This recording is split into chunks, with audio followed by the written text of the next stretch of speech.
कीचड़ से सनी जमीन और उसी में एक शख्स चलता जा रहा है, पुष्पा राज। वो अब वही पुराना पुष्पा नहीं रहा। अब वो जंगल का रूल बन चुका है। लाल चंदन के कारोबार में एक बार फिर हलचल है। सबको लगता था कि पुष्पा मर गया, लेकिन अचानक खबर फैलती है पुष्पा जिंदा है और वो पहले से ज्यादा ताकतवर होकर लौटा है। पुष्पा नाम सुन के फूल समझे क्या? अब जंगल भी रूल करेगा पुष्पा। अब पुष्पा के रास्ते में आया है एक नया दुश्मन, देवराज शेट्टी, एक खतरनाक बिजनेसमैन जो लाल चंदन को इंटरनेशनल लेवल पर बेचकर करोड़ों कमाना चाहता है।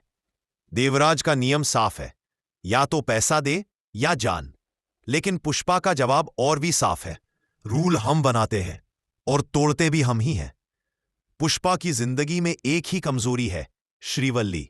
वो अब उसकी पत्नी है। पुलिस एक रात जंगल में छापा मारती है, गोलियों की बौछार होती है और श्रीवल्ली घायल हो जाती है। पुष्पा उसे गोद में उठाकर चिल्लाता है। पुलिस एक रात जंगल में छापा मारती है, गोलियों की बौछार होती है और श्रीवल्ली घायल हो जाती है। अब जंगल का हर पेड़ बोलेगा पुष्पा जिंदा है। आईजी भंवर सिंह अब लौट आया है। उसने ठान लिया है कि इस बार पुष्पा को मिटा देगा। लेकिन पुष्पा अब अकेला नहीं है।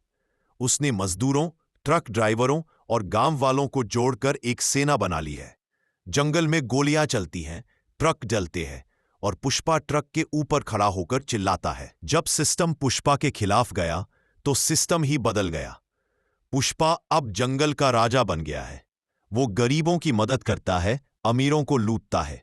लोग अब उसे तस्कर नहीं, जंगल का भगवान कहते हैं। देवराज अब पुष्पा से जंगल छीनने की आखिरी कोशिश करता है। लड़ाई सिर्फ लाल चंदन की नहीं, इज्जत, प्यार और रूल की है। देवराज जमीन पर गिरता है। पुष्पा उसके ऊपर खड़ा होकर कहता है, पुष्पा नाम ही नहीं, एक सिस्टम है और सिस्टम को कोई रूल नहीं। पुष्पा सिंहासन पर बैठा है, लाल चंदन की लकड़ी का बना तख्त। सामने हजारों लोग झुककर उसे प्रणाम कर रहे हैं। वो मुस्कुराता है और धीरे से कहता है, अब जंगल बोलेगा, पुष्पा द रूल।